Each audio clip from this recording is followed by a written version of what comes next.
Bonjour à vous, heureux de vous retrouver pour un nouvel enseignement dans Parole de vie. Vous avez bien fait de choisir LMTV aujourd'hui et j'ose croire que Dieu veut nous parler au travers de ce texte de Matthieu chapitre 15. Donc je vous laisse trouver une Bible et venez avec moi dans Matthieu chapitre 15 à partir du verset 21. C'est une histoire que vous connaissez peut-être, mais on va essayer de la décortiquer comme à notre habitude et de rentrer un petit peu dans la profondeur du texte. Alors voilà ce qu'il est dit, Matthieu 15, 21. Jésus, étant parti de là, se retira dans le territoire de Tyr et de Sidon. Il faut comprendre c'est quoi le territoire de Tyr et de Sidon. On est là un petit peu au nord-ouest de la Judée, de la Galilée. Donc la Galilée est au-dessus de la Judée, puis on est encore un peu plus au nord et un peu plus à l'ouest, là, au bord de la mer. On est en territoire étranger. On n'est pas ici dans le territoire des enfants d'Israël. On est dans le territoire de Tyr et de Sidon. Alors, rien d'anormal que de voir une femme cananéenne d'origine syrophénicienne, nous dit le texte de Marc, eh bien, qui vient et qui interpelle Jésus, parce que c'est au départ Jésus lui-même qui vient dans cette contrée. C'est pas cette femme qui vient en Judée, mais c'est Jésus qui va dans le territoire de Tyr et de Sidon. Pourquoi Jésus va dans le territoire de Tyr et de Sidon? Pourquoi est-ce qu'il se retire dans ce territoire-là?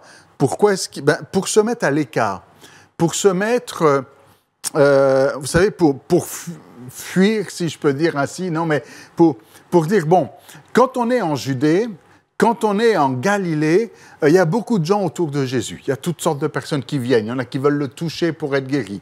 On lui amène des malades, on lui amène toutes sortes de situations, on lui pose des questions. Et à un moment donné, il a besoin de se retrouver seul avec ses disciples pour être capable de les enseigner seul, pour être capable de se reposer, pour être capable d'être dans une retraite spirituelle, si on peut dire les choses ainsi. Donc Jésus décide d'aller à l'écart.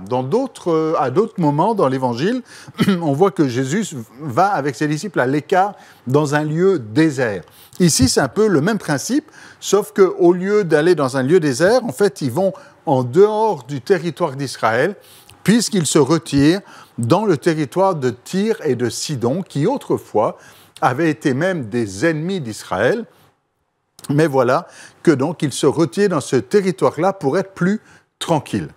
Au verset 22, il nous est dit qu'une femme cananéenne qui venait de ces contrées, donc elle est chez elle ici, eh bien lui dit « Aie pitié de moi, Seigneur, fils de David ». En fait, Jésus va à l'écart pour être tranquille et que personne ne le dérange, et elle vient comme perturber cette quiétude, si on peut dire les choses ainsi, et elle vient dire « Seigneur, aie pitié de moi, Seigneur ». Et dans l'interpellation, dans l'injonction ici de cette femme, elle dit « Seigneur, fils de David ». Vous voyez que cette femme, elle identifie Jésus, et elle le qualifie avec les bons termes. Elle ne dit pas Jésus, toi dont j'ai entendu parler comme étant un prophète ou comme étant un charpentier ou comme étant quelqu'un qui vient de Nazareth. Non, elle est précise. Jésus, je sais que tu es Seigneur. Jésus, je sais que tu es Adonai, que tu es Seigneur, qu'on peut t'appeler Seigneur parce que tu règnes, parce que ton règne vient, parce que tu es celui qui est digne de révérence. Tu es celui qui a autorité et elle reconnaît quelque part qu'elle est petite par rapport à Jésus, en disant « Seigneur, moi je viens avec humilité devant toi, je me soumets à toi, tu es Seigneur, je m'abaisse devant ta seigneurie. » Et elle dit « Seigneur, fils de David ». Et fils de David, c'est un terme c'est très théologique comme terme. On se souvient de Bartimée, ce mendiant aveugle, qui, lorsque Jésus passe devant lui, s'écrie « Jésus, fils de David, aie pitié de moi », comme cette femme. Et il dit « Jésus, fils de David ». Mais quand Bartimée crie « Jésus, fils de David », ceux qui étaient là lui disaient « Tais-toi ». Et des fois, on a tendance à dire « Non, non », il disait « Tais-toi ». Je pense que j'ai déjà dit ça dans un Parole de vie, où il disait « Tais-toi » pour le faire taire parce qu'il faisait trop de bruit. Ou alors, il disait « Tais-toi ». Comment est-ce que tu sais qu'il est le fils de David? Et quand on utilise l'expression « fils de David », ça ne veut pas dire « je sais que tu es de la lignée de David ». Et Jésus, en l'occurrence, est effectivement de la lignée de David. Sa mère est de la lignée de David, et même Joseph, celui qu'on croyait être le père, était de la lignée de David. Et c'est pour ça qu'ils étaient allés à Bethléem, dans la ville de David, pour le recensement. Mais quand Bartimée dit « fils de David », il ne reconnaît pas simplement ou humainement que Jésus a des origines, qu'il est de la tribu de Juda et qu'il est de la famille de David, de la famille royale de David.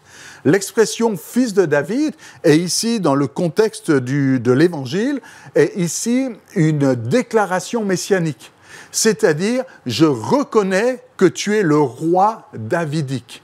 C'est-à-dire, le Messie qui doit venir et qui doit restaurer le royaume de David, le royaume de Juda, le Messie qui doit venir et qui doit régner. Et comme à l'époque de David, le royaume d'Israël n'avait jamais été aussi grand et n'avait jamais été aussi en paix, il a laissé à Salomon un règne, un territoire grand, un territoire riche, un territoire en paix, eh bien, le peuple d'Israël, qui est actuellement occupé par des Romains, le peuple d'Israël qui vit des moments de pauvreté, de difficulté, d'oppression, ils sont opprimés ici par les Romains, aspirent et se souviennent des prophéties de l'Ancien Testament.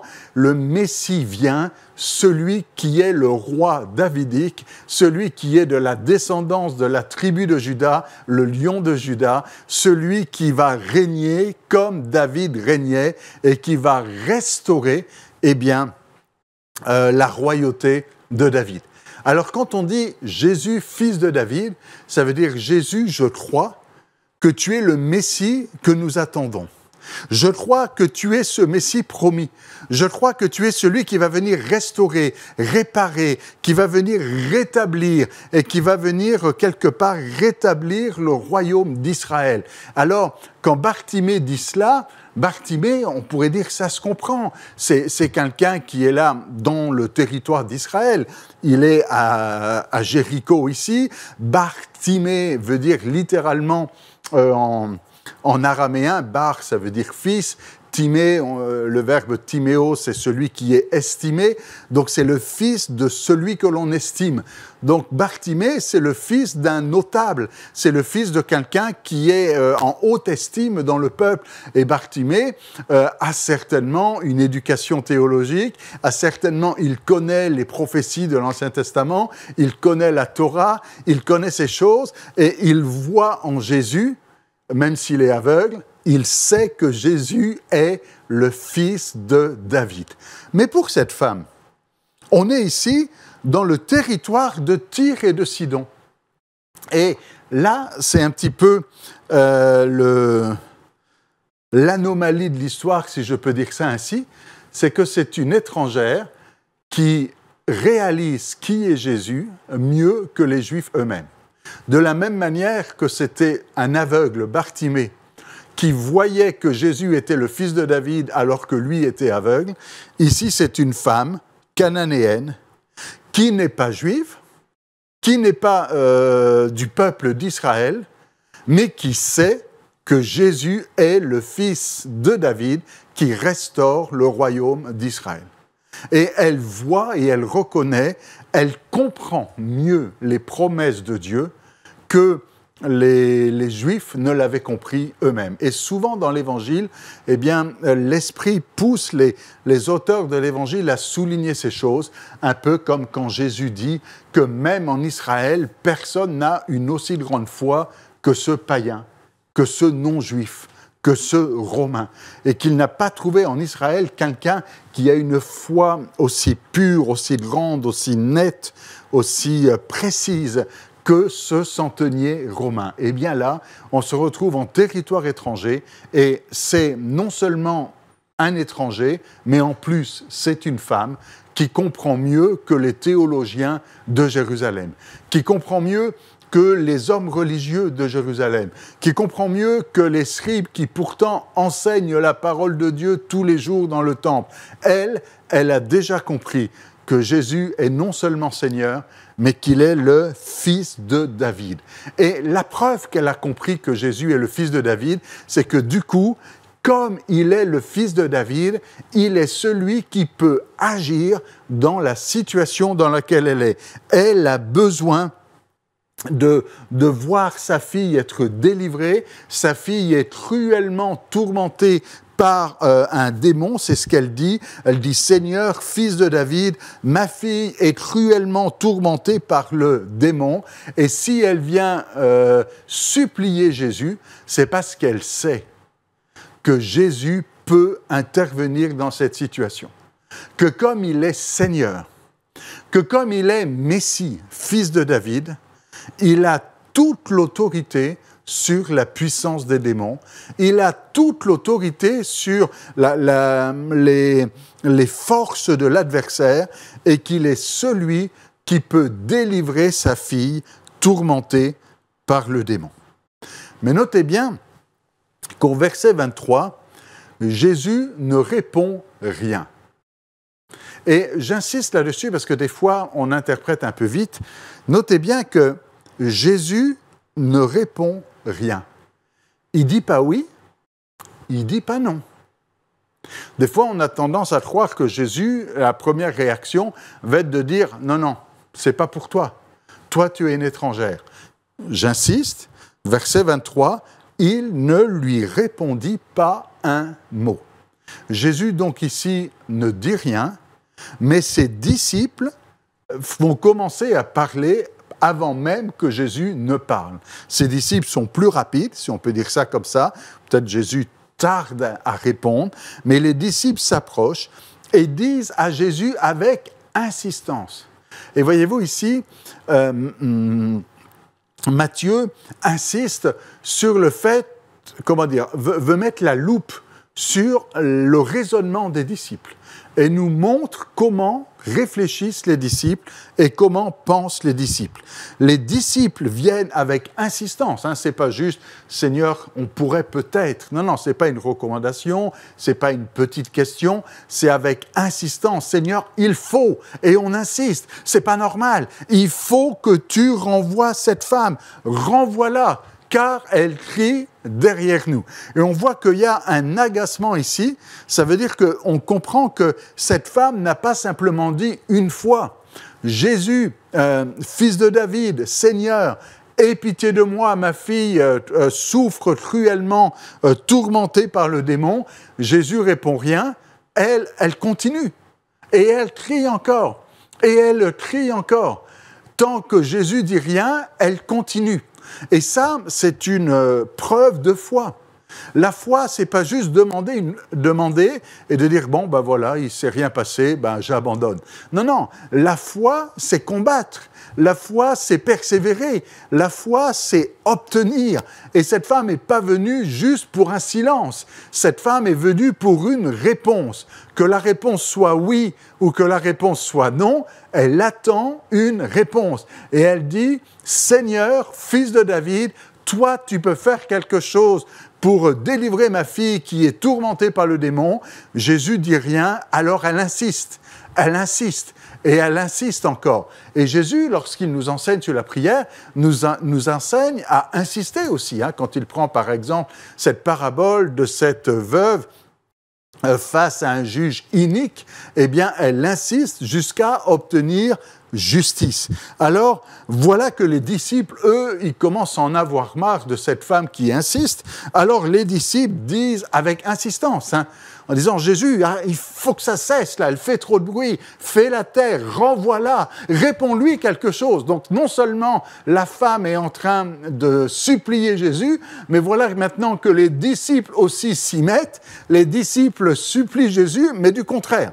La femme supplie Jésus et crie auprès de Jésus en disant « Interviens », et les disciples insistent auprès de Jésus en disant « Renvoie-la ». Parce qu'elle nous agace, elle crie derrière nous. Interviens, fais quelque chose. Et on voit ici que pour les disciples, c'était évident qu'il n'y avait rien pour cette femme. Les disciples ne sont pas là émus de compassion. Les disciples ne vont pas voir cette femme en disant « Prends courage, il t'appelle », comme on a pu le faire avec Bartimée. Les disciples ne vont pas voir cette femme pour l'encourager, pour lui dire « Tu as bien fait de venir à Jésus.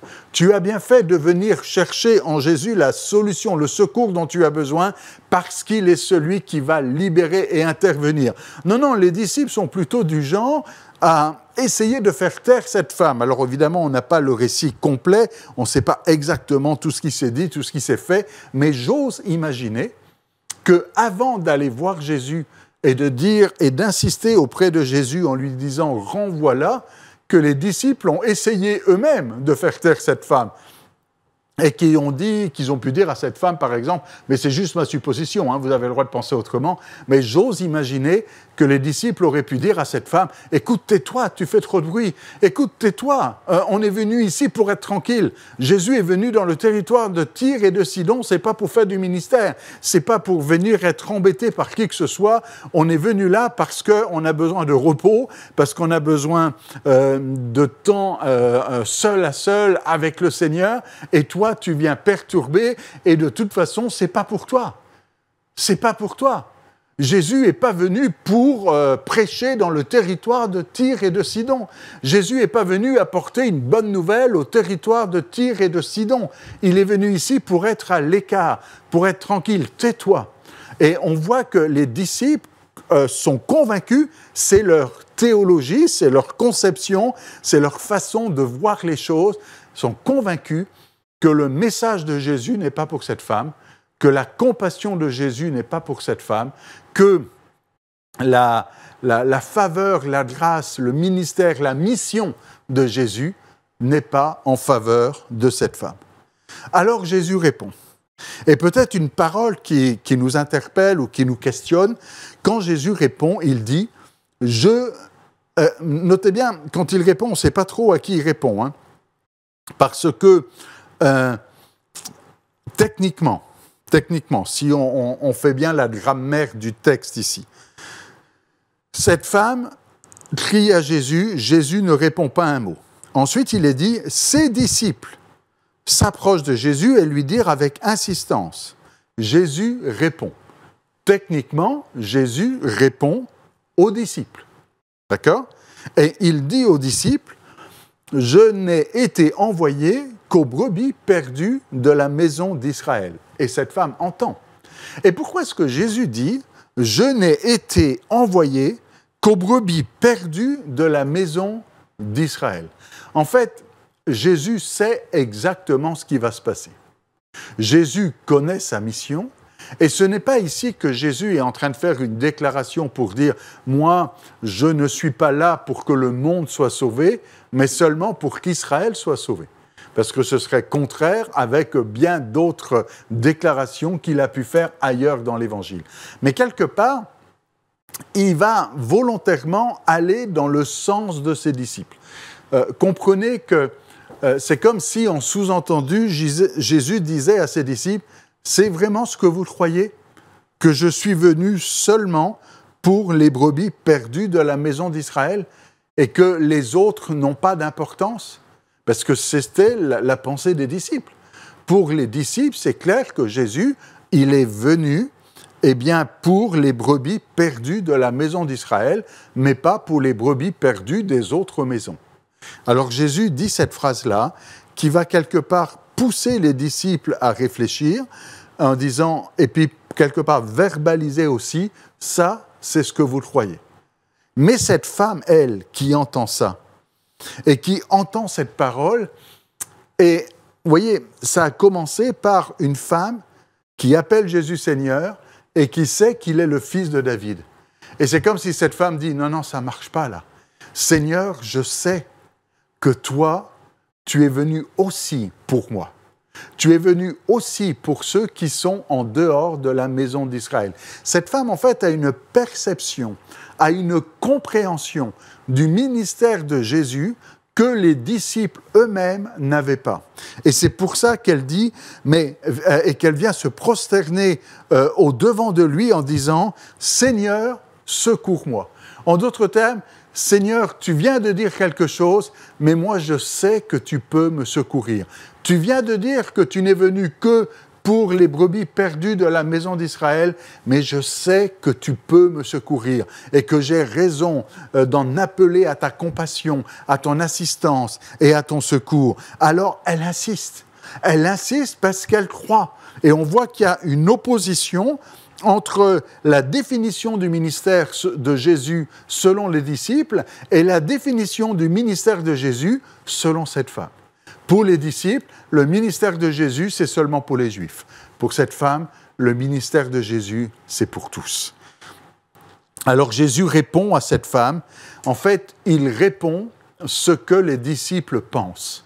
Ce n'est pas ici ce que Jésus croit, parce que la fin du récit nous montre que finalement, Jésus n'est pas contraint par cette parole-là, puisqu'il dit « Il n'est pas bien de prendre le pain des enfants et de le jeter aux petits chiens. » En d'autres termes, quelqu'un dira « Mais c'est quand même assez insultant, là, est-ce qu'il vient de traiter cette femme de chien ?»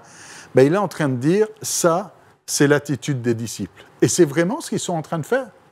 Regardez, Jésus est là, celui qui en Judée, celui qui en Galilée va de village en village, il chasse des démons, il guérit des malades, il fait des choses prodigieuses, cette femme en a entendu parler, et voilà que maintenant, lorsqu'il est dans le territoire de Tyr et de Sidon, les disciples disent « Arrête d'embêter Jésus, c'est pas pour toi », et il la méprise comme un chien, il la méprise, il la rejette, il dit « Renvoie-la », comme on renverrait un chien.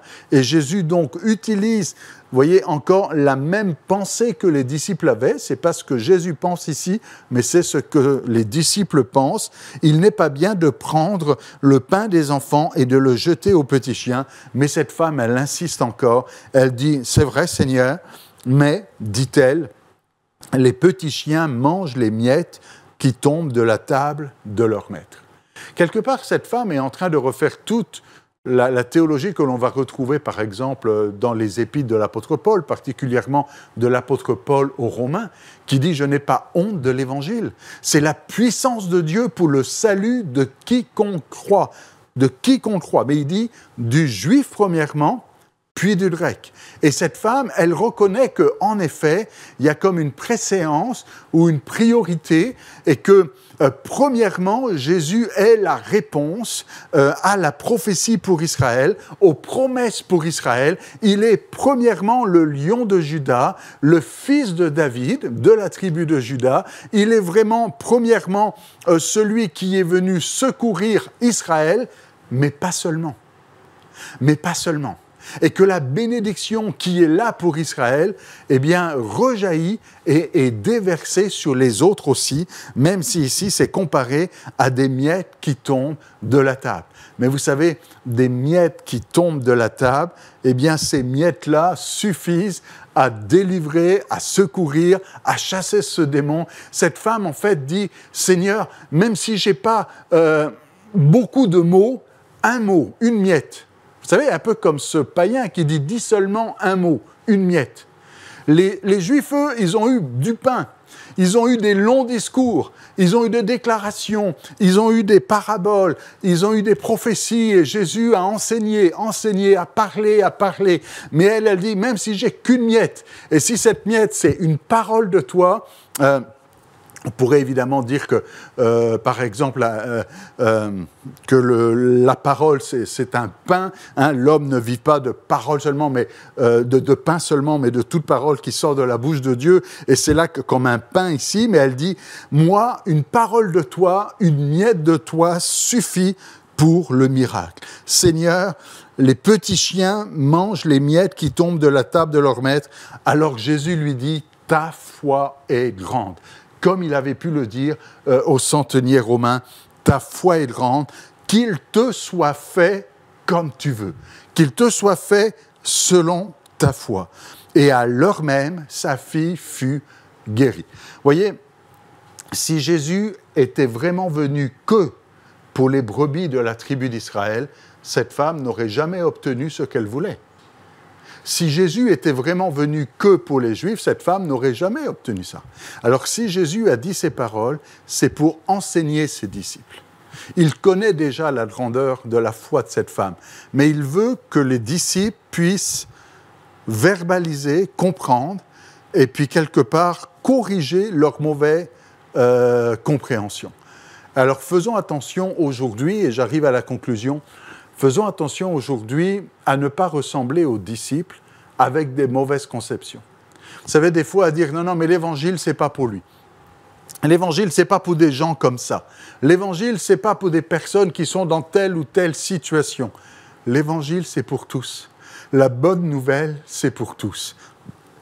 Et les miettes, c'est pour tous. Et le pain, c'est pour tous. Oui, il y a une priorité pour les enfants d'Israël, mais aujourd'hui, nous qui sommes dans les nations, à des milliers de kilomètres de Jérusalem, eh bien, encore aujourd'hui, nous goûtons à ces trésors et sa parole aujourd'hui est toujours suffisante pour délivrer, pour secourir, pour guérir, et il ne faut pas nous laisser décourager par tous ceux qui viendraient avec des paroles mauvaises en disant « c'est pas pour toi ». Cette parole est pour toi aujourd'hui. Si tu as besoin d'un miracle, crois simplement comme cette femme « Seigneur, je crois qu'il y a quelque chose pour moi dans toi et que tu es celui qui peut délivrer ma fille, dans l'occurrence dans ce texte-là, mais tu es celui qui peut me guérir, tu es celui qui peut pourvoir à mes besoins, tu es celui qui peut agir miraculeusement, alors crois simplement et qu'il te soit fait selon ta foi. Que Dieu vous bénisse.